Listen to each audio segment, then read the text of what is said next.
오늘은 이제 두 번째 소아시아 교회 가운데 서머나 교회에 대한 말씀을 우리가 듣기를 소망합니다.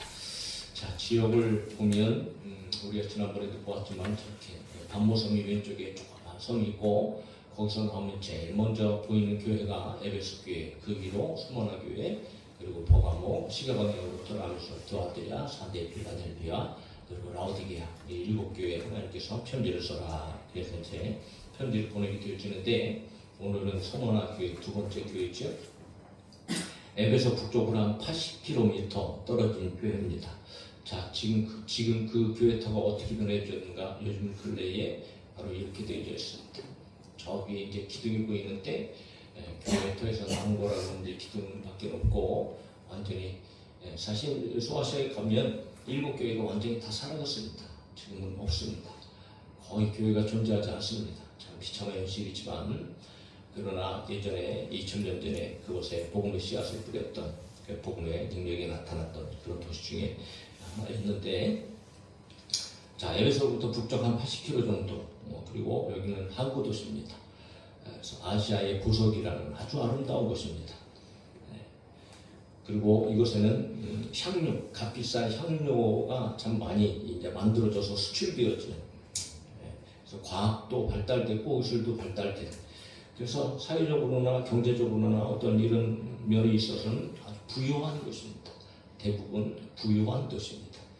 근데 종교적으로는 아주 이방 문화가 아주 횡행했던 이교 문화, 다른 종교들이 많이 들어와 있는, 그리고 또 더 심각한 것은 당시에는 이제 황제 숭배, 그러니까 황제 신전을 지어놓고 이제 황제 숭배를 막 강요하는 이런 시대로 굉장히 영적으로는 참 많이 힘들고 어려웠던 그런 상황에 있던 그런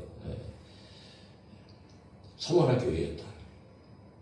그리고 초대 감독은 폴리갑이라는 사람이 아주 젊었을 때 20대 때 이 교회 초대 처음으로 목회자가 되어져서 아주 훌륭하게 목회를 오랫동안 했던 그런 곳이기도 합니다. 자, 이런 환경 가운데 있는 서머나 교회에게 예수님께서 이제 말씀을 하시는 거지요. 유일하게 일곱 교회 가운데 책망이 없는 교회 중에 한 교회, 칭찬이 있고 더불어 권면만 있는 교회가 오늘 서머나 교회입니다. 자, 서머나 교회 가운데 예수님께서는 편지하라고 말씀하십니다. 편지를 통하여서 예수님의 말씀을 전하라는 거지요.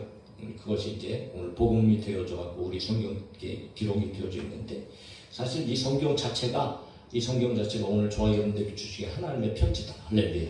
이게 편지가 복음이 되어져서 기록이 되어져서 오늘 우리 가운데까지 오게 되어졌고, 이것을 통해서 우리는 끊임없이 이제 주님의 말씀을 들을 수 있는 거지요. 그만큼 복음을 들을 수 있는 것이 참 감사한 일입니다. 할렐루야. 하나님의 성경 가지고 여러분 예배할 수 있는 것이 감사합니다. 아멘입니까? 예배하는 것이 감사합니다. 예배를 통해서 끊임없이 생명의 말씀, 하나님의 말씀을 듣는 것이 감사한데, 그렇게 들으면서 저희들의 생명을 얻고 축복을 얻고 승리를 누리게 되어지는 줄로 믿습니다. 네. 자, 그 주님께서 먼저 뭐를 말씀하시냐면 본인 자신에 대해서, 에베소 교회에도 말씀하신 것처럼 자신에 대해서 소개하고 있습니다. 그래서 8절 뒤에 보면 그렇게 이야기하는 거죠. 나는 처음이며 마지막이요 죽었다가 살아나시니가 이르시되, 그래서 본인을 처음이며 마지막이요 죽었다가 살아나신이다 라고 예수님께서 이제 말씀을 하시는 거죠. 처음이며 마지막이다. 앞에 계시록 1장에서도 요한을 찾아오셔서 요한에게 하신 말씀도 동일합니다. 계시록 1장 17절에 두려워하지 말라. 나는 처음이요 마지막이다. 이렇게 말씀하셨습니다. 근데 처음이요 마지막이라는 것을 왜 굳이 밝히실까요? 분명한 의도가 있는 거지요. 처음이다. 나는 시작이다. 나는 끝이다. 그런 말씀이잖아요. 근데 단순하게 시작과 끝을 얘기하시는 것이 아니고, 예수님께서는 영원히 존재하시는 분, 선지하시는 분, 영원성. 그러니까 영원히 살아계시는 분. 그러니까 예수님도 우주 만물을 창조하실 때 같이 계셨고, 그리고 역사를 지배하시고 주관하시는, 역사 전체를 지배하시는, 섭리하시는, 사실은 이 처음이요 마지막이다라고 하는 말은 구약에서 보면 성부 하나님, 우리의 하나님을 말씀할 때에 하나님께서 그렇게 말씀하시는 거예요. 이스라엘의 왕인 여호와, 이스라엘의 구원자인 만군의 여호와가 이같이 말하노라. 나는 처음이요 나는 마지막이라. 나 외에 다른 신이 없느니라. 그러니까 처음이요 마지막이라는 것은 여러분 온 세상의 주관자이시며 온 세상의 주인이시며 오직 유일하신 하나님이시라는 것을 얘기하고 있다는 거죠. 그래서 우리 예수님도 계시록에 보면 나는 처음과 마지막이요 알파와 오메가요 시작과 끝이요 이런 데 표현이 나타나게 되어지는데, 그렇다면 무엇을 의미할까요? 예수님은 하나님이시다. 할렐루야. 예수님도 영원히 존재하시며 시작과 끝을 주관하시는 분이다. 그래서 예수님의 선제성에 대해서 이야기를 하고 있는데, 그러므로 요한이 요한복음을 기록하고 요한 1서, 2서, 3서를 기록하고 요한 계시록을 기록하는데, 제일 처음에 기록한 요한복음의 아주 1장 1절부터 예수님께서는 이런 분이다 라고 하는 것을 그냥 확실하게 그냥 아주 선포하면서 성경을 기록하고 있다는 거죠. 우리가 너무 잘 아는 말씀인데 끊임없이 하나님 예수님이 어떤 분이신가 저희들은 확실하게 알고 믿어야 할 줄로 믿습니다. 요한복음 1장 1절로 3절 다 같이 읽읍시다. 시작. 태초에 말씀이 계시니라. 이 말씀이 하나님과 함께 계셨으니 이 말씀은 곧 하나님이시니라. 그가 태초에 하나님과 함께 계셨고 만물이 그로 말미암아 지은 바 되었으니 지은 것이 하나도 그가 없이는 된 것이 없느니라. 아멘. 여러분 예수님을 안다는 것은 정말 중요한 일입니다. 그분을 우리는 무엇보다도 성경적으로 확실하게 알아요. 영원히 존재하셨던 분, 그분으로 말미암아 모든 세계가 창조가 되어졌고 지금도 세상의 주인이 되어주신 분, 그분이 바로 서머나 교회의 주님이시단 말이에요. 그분이 바로 행복 가득한 교회의 주님이시고 우리가 믿는 예수님이시단 말이에요. 그러니까 여러분 그냥 단순하게 우리가 예수님을 믿는다 그럴 때 예수님이 어떤 분이신 것을 알 때에 야, 참 우리가 얼마나 소중한 사람들이고 얼마나 대단한 존재들인가. 그분이 우리의 주인이 되시고 우리의 주가 되신다는 이 사실 하나만으로도 하다못해 세상을 통치하는 그런 왕이 선하고 왕이 탁월한 그런 군주가 있으면 그 나라 백성들이 얼마나 안전하게 살고 평안하게 삽니까? 그런데 오늘 여러분 교회의 주인이신 예수님께서 바로 이런 하나님이란 말이에요. 그러니까 오늘 이 교회는 여러분 얼마든지 든든하게 교회는 평안이 임하게 되어지고 하나님의 지키심으로 말미암아 저희들은 아주 보장이 된 그런 성도라는 이 사실을 우리는 분명히 알고 시작해야 되는 거죠. 자, 그러면서 동시에 주님께서 또 뭐라고 말씀하십니까? 죽었다가 살아나십니다. 이렇게 얘기합니다. 영원토록 존재하셨던 분이 잠시 세상에 오셨던 일이 있어요. 육신을 입고 이 세상에 오신 그 2000년 된 일 아니겠습니까? 하나님이 육신을 입고 이 세상에 오셨어요. 확실한 목적을 가지고 오셨어요. 죽으시려고 오셨어요. 그리고 부활하시려고 오셨습니다. 할렐루야. 근데 예수님께서는 33년의 공생애를 사시면서 참 비참한 죽음을 맞이하셨잖아요. 말할 수 없는 고통, 뭐 상상하기조차 참 고통스러운데 그렇게 십자가에 달려 죽으셨어요. 그러나 예수님은 다시 3일 만에 부활하셨다는 거예요. 사망 모세를 깨뜨리고 부활하셨다는 거예요. 그러면 이 부활의 소망은 오늘 믿음의 사람들에게 있는 가장 강력한 능력의 소망이 되어지는 거죠. 부활의 소망이 없다면 세상 사람들은 부활을 알지도 못하지만 그렇게 얘기해도 여러분 믿지도 못하고 감히 그러잖아요. 다 부인하잖아요. 그렇다면 세상 사람들이 그렇게 아는 것처럼 그들이 믿는 것처럼 부활이 없다면 오늘 도대체 여러분 기독교는 어떤 종교가 되어질까? 오늘 부활을 믿는 사람들은 어떤 사람이 되어질까? 그래서 고린도전서에 바울이 이렇게 얘기합니다. 그리스도께서 다시 살아나신 일이 없으면 너희의 믿음도 헛되고 너희가 여전히 죄 가운데 있을 것이요 또한 그리스도 안에서 잠자는 자도 망하였으리라. 만일 그리스도 안에서 우리가 바라는 것이 다만 이 세상에 살 뿐이면 모든 사람 가운데 우리가 더욱 불쌍한 자니라. 그러나 이제 그리스도께서 죽은 자 가운데서 다시 살아나사 잠자는 자들의 첫 열매가 되셨도다. 부활이 없다면 정말 여러분 우리보다 불쌍한 사람이 없습니다. 그 부활의 소망 하나 가지고 생명까지 걸고 그 부활의 소망 하나 가지고 십자가를 지고 지금 얼마나 많은 사람들이 이 부활의 소망을 가지고 살면서 여러분 그렇게 생명을 잃었습니까? 그런 사람들의 죽음이 다 헛된 것이 되었죠. 지금 우리가 예배하는 이것 자체도 사실 헛된 것이 되어진다. 그러나 우리는 확실하게 믿습니다. 예수님 부활하셨고 저와 여러분들도 장차 부활하게 될 줄로 믿습니다. 이 부활의 소망이야말로 여러분 우리가 강력한 세상을 이겨나갈 수 있는 놀라운 능력이 되어지는 거예요.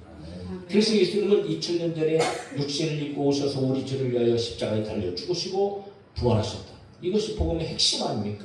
성경대로 죽으셨다가 성경대로 사신 예수 그리스도의 십자가의 죽음과 부활, 이것이야말로 복음의 가장 핵심. 네? 예수님께서는 처음이요 마지막이시며 또한 죽었다가 살아나신 분을 강조하시면서 서머나 교회에 이야기하시는 거예요. 잠시 후에 상황을 보겠지만 예수님은 왜 이렇게 먼저 그분에 대해서 말씀하시는가? 특별히 여러분 그분이 영원히 선지하시고 죽었다가 부활하신 분이 왜 말씀하시는가? 그것은 서머나 교회의 상황 때문에 그래요. 상황. 지금 서머나 교회의 정황이 만만치 않아요. 네? 그들은 지금 생명을 걸고 믿음을 지켜야 하는 상황 가운데 있는 거예요. 네? 그러니까 그런 어려운 가운데에 그들이 믿음을 지키는 삶 속에서 예수님의 말씀만으로도 그들에게는 여러분 그만큼 큰 위로가 줄 수 없고 그만큼 큰 격려는 없는 거예요.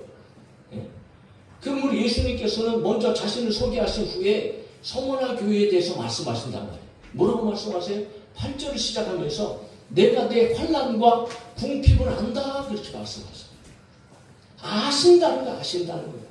신적 통찰력을 통하여서 여러분 완전하게 아시는 주님, 속속들이 모든 것들을 정확하게 보시고 다 아시는 주님.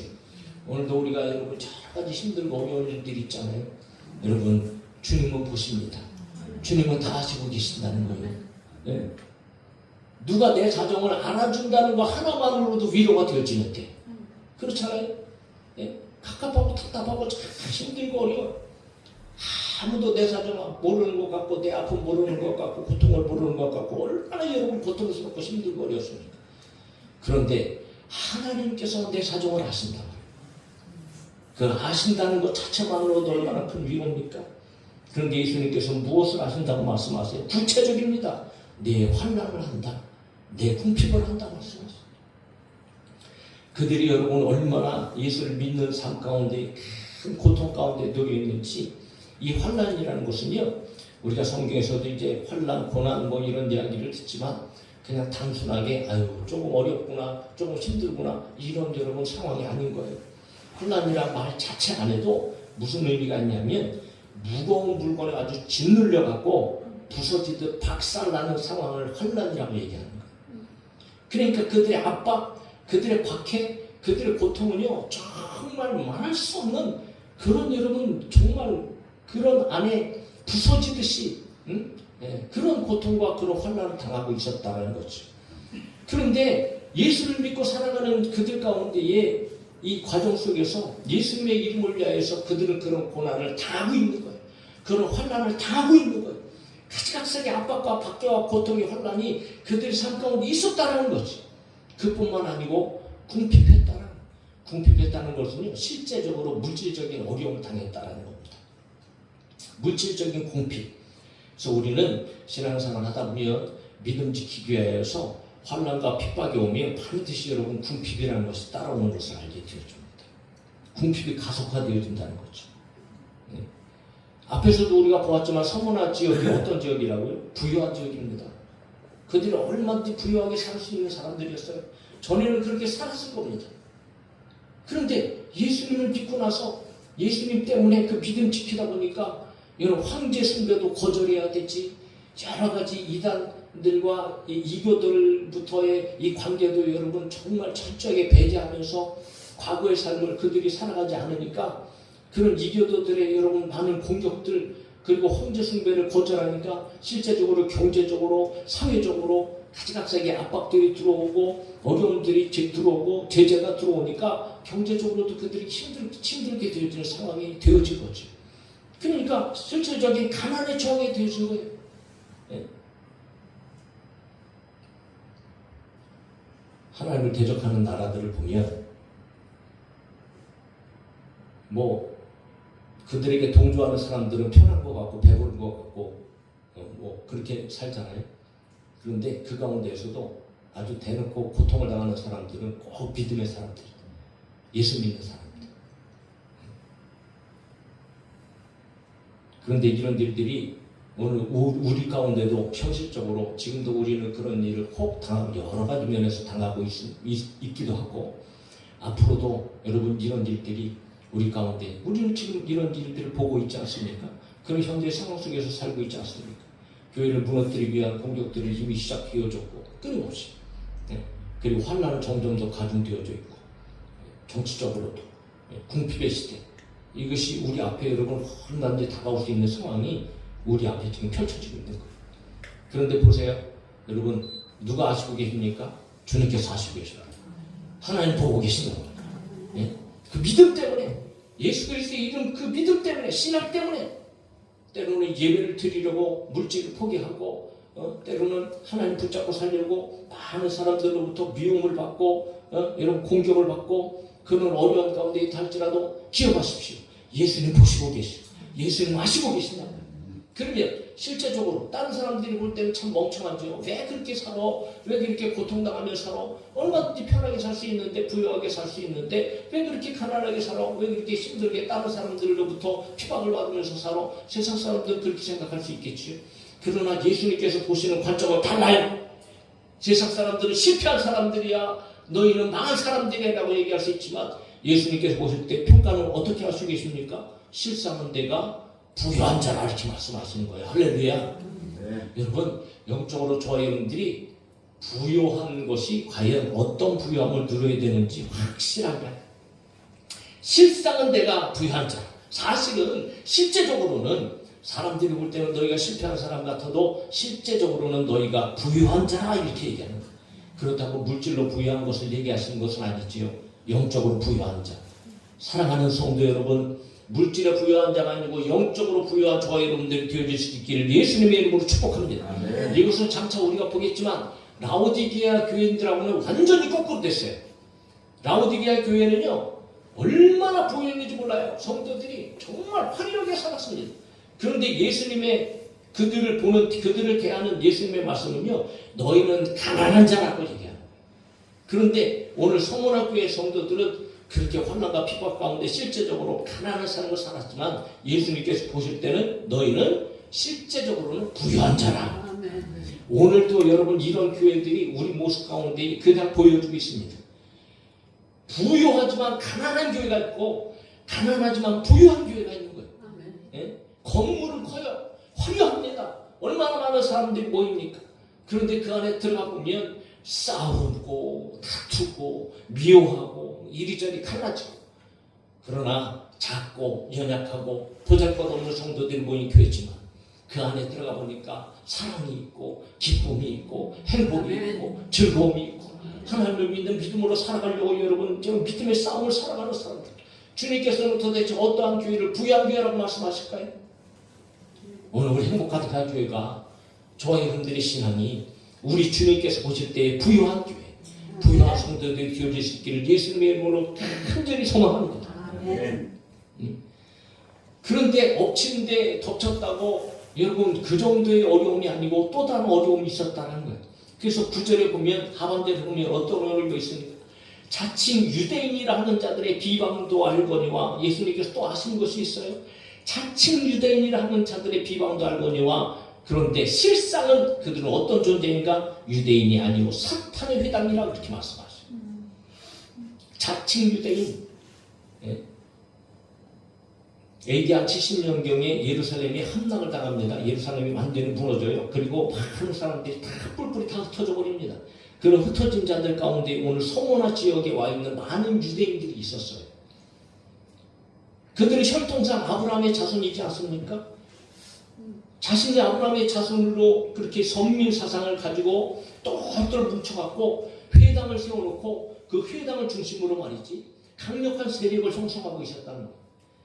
예수님께서 살아계실 때도 그들은 예수님을 부인하고 예수님을 십자가에 잡아 죽이는 그런 장본인들 아니었습니까? 그러니까 그때 당시에도 교회를 얼마나 싫어했습니까? 끊임없이 가는 곳마다 교회가 세워지는 곳마다 교회를 핍박하고 박해하고 더군다나 로마의 그 군사력, 그 권력과 손을 잡고 하나가 되어져서 여러분 그렇게 교회를 공격하고 비방하고 그렇게 예수 믿는 사람들을 싫어하면서 그렇게 대적했던 사람들의 그 세력 가운데 이 유대인들이 있었다는 거예요. 그런데 예수님은 뭐라고 말씀하십니까? 그들은 자칭 유대인이라지만 사탄의 회당이다. 사탄의 앞잡이들이다. 그렇게 말씀하십니다.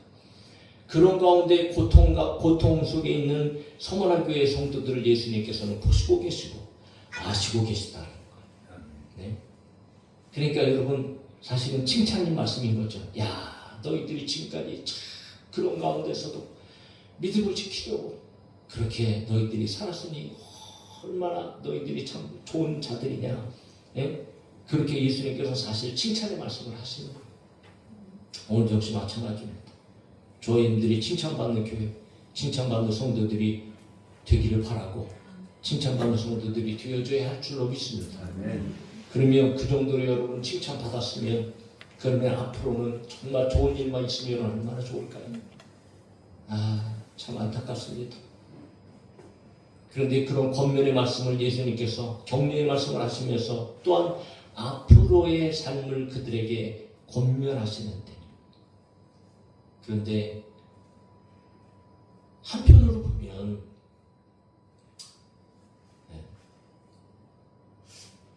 정말 오히려 예수님의 말씀이 오히려 더 무거워지는 것 같기도 합니다.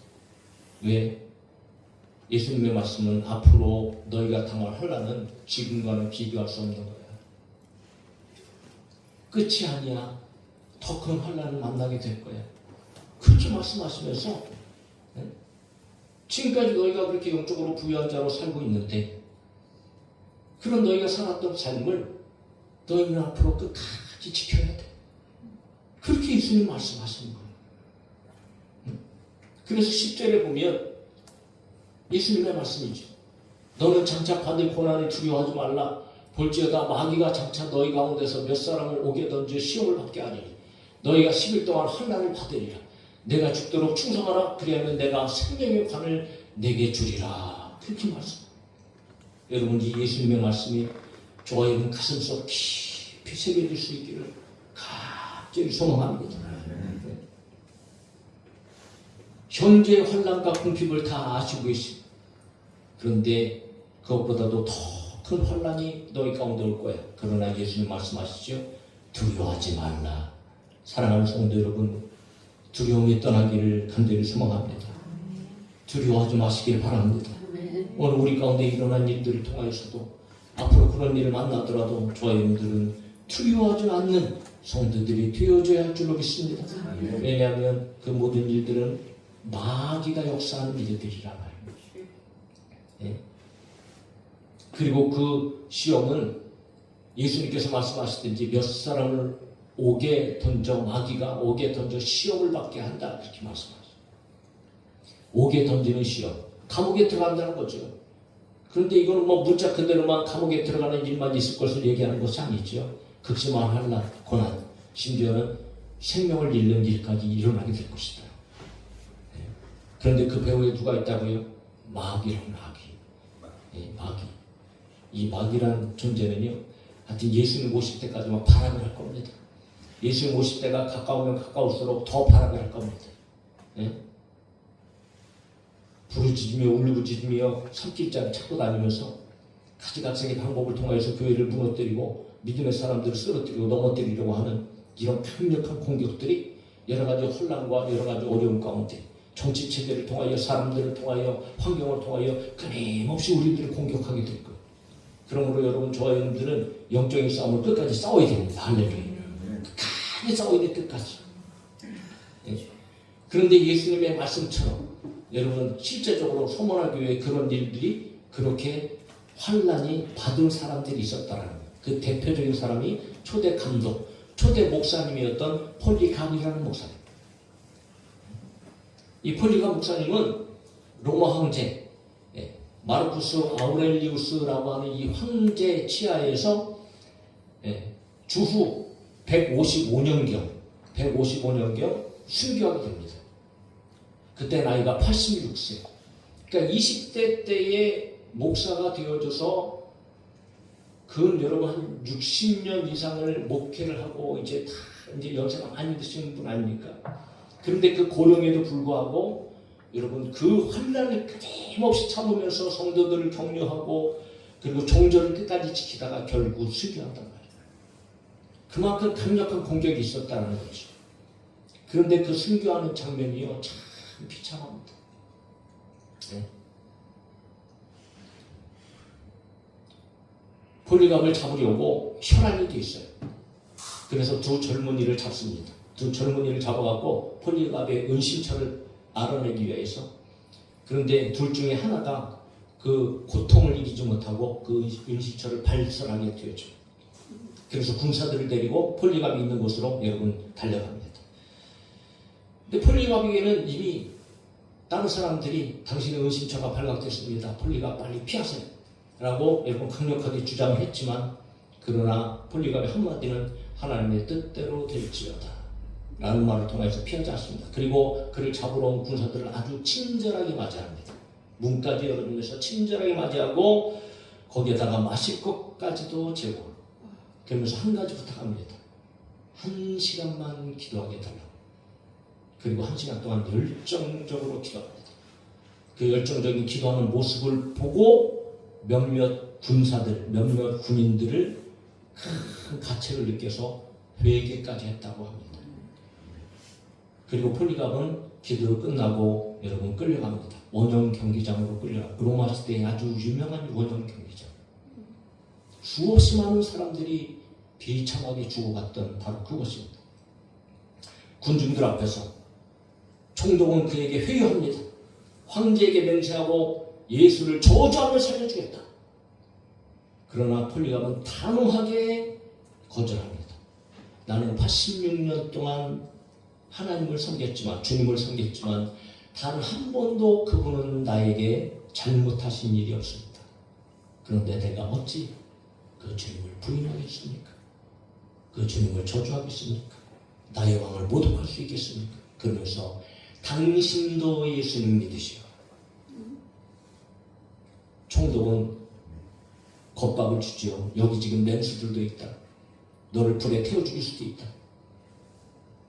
그러나 폴리갑은 결코 흔들리지 않습니다. 그때 군중들이 들고 일어납니다. 산채로 불에 태워 죽이십시오. 그래서 여러분 화형대가 마련되었지. 이게 그 그림입니다. 그리고 이 화형대에서 순교하게 되어집니다. 전생에 따르면 오늘 이 그림에서도 보는 것처럼 나무를 버려놓고 그 위에 폴리갑을 올려놓고 불을 질렀는데 그 불이 폴리갑을 태우는 것이 아니고 폴리갑을 보호하듯이 쫙 옆으로 이렇게 퍼져가면서 폴리갑은 태워지지 않고 그 불이 그렇게 옆으로 퍼져가면서 오히려 폴리갑을 보호하는 것 같은 그렇게 불이 일어났다고 해요. 그래서 결국은 불에서 타서 죽은 것이 아니고 그 옆에 있던 칼들은 저 사람, 그 집행관의 칼로 폴리갑을 찔러서 폴리갑이 순교했다고 얘기합니다. 이게 전승이에요. 그런데 그렇게 순교하는 순간에 폴리갑의 몸에서 여러분 흘러나오는 그 피가 막 쏟아져 뿜어나오면서 그 불을 다 꺼버렸다고 그렇게 얘기를 합니다. 그게 전승이에요. 네. 그래서 나중에 폴리갑의 기념 교회가 세워집니다. 이것이 터키에 있는 폴리갑 기념교회입니다. 사실은 첫 번째 이제 17세기 때 이게 첫 번째 먼저 세워졌지만 17세기 때 화재로 소멸되고 그 다음에 2차, 3차에 거쳐서 이렇게 아담하게 작게 이렇게 기념교회를 세워졌는데 안타깝게도 이게 카톨릭에 속한 그런 교회가 되어졌죠.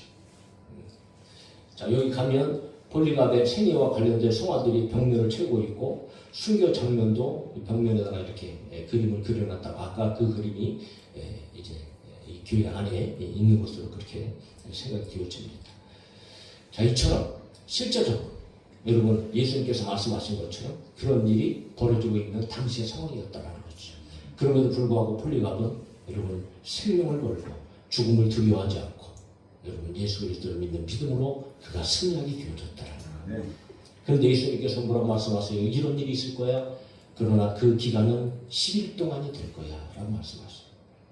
근데 10일이라고 해서 우리가 뭐 하루 이틀 열흘 10일 그런 10일이 아니고 성경에서 상징적인 숫자 10일은 제한되어 있는 숫자, 그러니까 짧은 숫자이기도 하지만 제한되어 있는 숫자. 그러나 이 10일 안에는 완전 숫자예요. 그 고통이 충만하게 되어질 거야. 어마어마하게 큰 고통이 되어질 거야 라고 하는 의미도 거기에 있다는 거죠. 그러므로 네로부터 시작해서 10대 황제의 박해가 한 200년 동안 극심하게 기독교를 괴롭히는데 10명의 황제입니다. 10명의 황제. 자, 그러므로 이 10명의 황제, 로마 황제들의 절대 권력, 그 안에서 당하게 되어지는 어마어마한 고통, 그것도 의미하게 되어지지만 그러나 그런 고통이나 혼란이나 박해까지도 영원한 것이 아니다. 끝난다는 거예요. 기간이 있다는 겁니다. 완전한 고통, 말할 수 없는 고통이지만 제한된 시간 가운데에 이 고통이 너에게 있을 거야 라고 예수님께서 말씀하시는 거예요. 그러면서 예수님 마지막으로 말씀하셨죠. 10절 하반절 같이 크게 읽읍시다. 시작. 내가 죽도록 충성하라. 그래야 내가 생명의 관을 내게 주리라. 할렐루야. 그렇게 강력한 혼란과 고난과 고통이 있다 할지라도 제한된 시간 속 아무리 제한이 되어 있어도 여러분 그 고통이 말할 수 없는 고통이라 그 가운데에 너희들은 죽도록 충성해야 된다. 죽도록 충성하라는 말은요 다른 말 아닙니다. 여기서 충성이라는 말은요 성경에서 그렇게 많이 나오는 피스토스라는 말입니다. 이 말은 믿음이라는 말이에요. 여기서 신실한, 신뢰할 만한, 믿을 만한 이런 확장되어진 내용이 나오는 거. 그러니까 예수님께서 하신 말씀은요 다른 건 아닙니다. 그렇게 극심한 고통과 혼란 가운데 너희가 죽도록 죽음에 이르기까지 생명을 바쳐서라도 너희는 믿음 지켜라 그 소리입니다. 오늘날 시대를 살아가는 저와 여러분들 가운데에 이 믿음이라는 것, 믿음 지키기 위해서 저와 여러분들 반드시 가져야 할 한 가지의 정신이 있습니다. 순교적인 정신입니다. 순교적인 정신.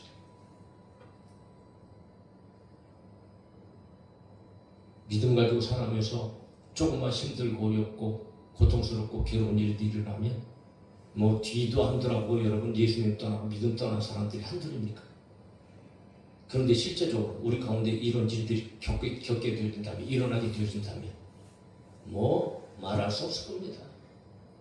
아마 대부분 많은 사람들이 다 믿음 버리고 여러분 돌아서는 상황들이 올 수도 있습니다. 실제적으로 우리 앞에 여러분 이런 일들이 벌어진다면 과연 나는 생명을 걸고 정말 내가 믿음 지킬 수 있을까? 나는 죽음을 자초하고도 여러분 예수님 부인하지 않고 일제시대 가운데 그런 일들이 얼마나 많았습니까? 우리 앞에 그런 일들이 벌어지지 말라는 여러분 장담하지 못합니다. 지금. 아무도 몰라요. 누구 앞에 이런 일들이 펼쳐질지. 그리고 크고 작은 이런 일들은 오늘 우리가 당하는 일들 가운데 지금 버젓이 일어나고 있는 일들입니다. 지금까지 그럼에도 불구하고 저와 여러분들은 믿음 지키고 예배하면서 여기에 나와 있는 것이 하나님께서 기뻐하시고 하나님께서 칭찬하시고 하나님께서 보시고 있는 일인 줄로 믿습니다. 그러나 앞으로 하는지 앞으로 오죽하면 예수님께서 십자가를 지시고 돌아가시기 전에 여자들이 우는 것을 보시고 앞으로 이를 내다보면서 나를 위해서 울지 말아라. 너를 위해서 울고 더 나아가서 다음 세대에 그 극심한 고통 가운데 살아갈 너희 자녀들을 위하여서 울라고 예수님께서 여러분 그렇게까지 말씀하신 거예요. 오늘 우리가 평안하다고요? 오늘 우리가 좀 뭐 살만하다고요? 사랑하는 성도 여러분, 저와 여러분들은 믿음 지켜야 됩니다. 그 어떤 어려움 속에서도 믿음 버리지 말고 믿음 지켜야 돼. 그럴 때에 주님 뭐라고 말씀하세요? 반드시 죽도록 충성할 때 비로소 내가 생명의 관을 주리라 말씀하시는 거예요. 믿음 지킬 때에 구원을 주시겠다는 거예요. 믿음을 지켜야 영생을 주시겠다는 겁니다. 다른 표현이 아닌 거예요. 예수님은 실제적으로 그 하나님이심에도 불구하고 실제적으로 십자가에 죽으셨어요. 저와 여러분들을 위해서 죽으셨어요. 그리고 다시 사셨어요. 그런데 우리가 예수님을 믿는 믿음을 가질 때 우리 때문에 죽으신 그 예수님을 저희들이 어떻게 믿어야 할까요? 생명 걸고 믿어야 돼요. 생명 걸고. 오늘 교회 믿음의 사람들에게 끊임없이 마귀는 지금도 역사하고 있고, 여러분 우리의 삶은 정말 믿음 지키는 것 때문에 때로는 여러분 여러 가지 힘들고 어려운 상황들이 겪을 수 있죠. 일어날 수 있습니다. 지금도 그런 일은 있지요. 그러나 그것은 영원하지 않다는 것을 먼저 저와 여러분들이 기억하고, 예수님의 말씀처럼 우리들은 믿음을 지켜야 돼요. 그것이 죽도록 충성하는 일이라는 말이죠. 그래서 예수님은 마지막에 너희들 이 말 반드시 들어라. 들어야 된다. 그리고 이겨야 된다. 그래서 11절에 말씀을 하시는 거예요. 귀 있는 자는 성령이 교회들에게 하시는 말씀을 들을지어다. 이기는 자는 둘째 사망의 해를 받지 아니하라. 이긴다는 것은 끝까지 충성한다는 거예요. 끝까지 충성할 때에 둘째 사망, 영원한 형벌, 지옥불에 들어가지 않는다라고 하시는 말씀인 거예요. 사랑하는 성도 여러분, 오늘 우리 앞에 있는 여러 가지 힘들고 어려운 일 속에서도 저와 여러분들이 믿음을 지키시고, 그 믿음 지킬 때 주님 다 보시고 계십니다. 그러나 앞으로 우리 앞에 정말 어떤 일들이 펼쳐질지 모르겠지만 분명히 여러분 세상은 좋아지지 않습니다. 좋아지지 않아요. 우리나라도 지금 여러분 정말 여러 가지 힘들고 어려운 일들이 끊임없이 벌어지고, 세상이 흘러가는 역사를 보면 정말 말할 수 없는 그런 일들이 우리 앞에 이제 펼쳐지고 있게 될지입니다. 어떻게 보면 세상은 부유한 것 같지만 오늘 믿음의 사람 교회는 여러분 그냥 가난에 쪄들어 있는 그런 상태가 오늘 현실의 영적인 상태인지도 모르겠습니다. 그러나 오히려 저와 여러분들은 예수님께서 말씀하신 것처럼 부유한 자가 되어져야 할 줄을 믿고, 그 부유한 자들로 끊임없이 앞으로도 우리 가운데에 다가오게 되는 모든 문제 속에서, 모든 고통과 혼란 가운데에 오직 예수 그리스도를 믿는 이 믿음으로 예배하고 기도하고 전도하고 하나님 앞에 충성하고 여러분 믿음 지킴으로 말미암아 승리하시고 확실한 구원을 받아서 저와 여러분들이 천국에서 만나게 되어지기를 예수님의 이름으로 축복합니다. 기도합시다.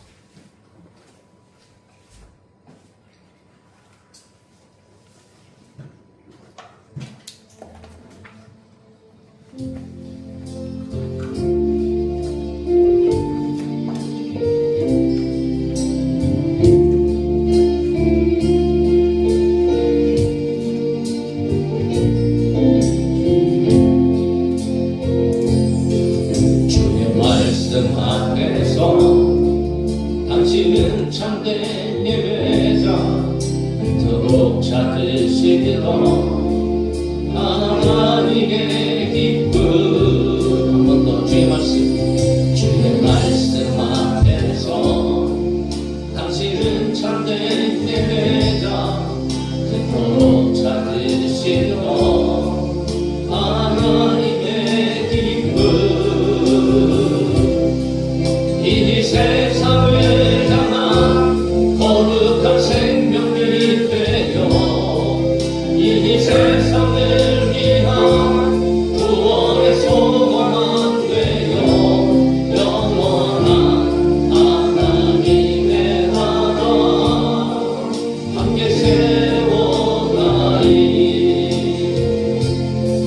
주의 부르심 따라 당신의 삶을 드릴 때 세상은 당신 안에서 주의 영광 보리라. 주의 부르심 따라 당신의 삶을 드릴 때 세상은 당신 안에서 주의 영광 보리라. 이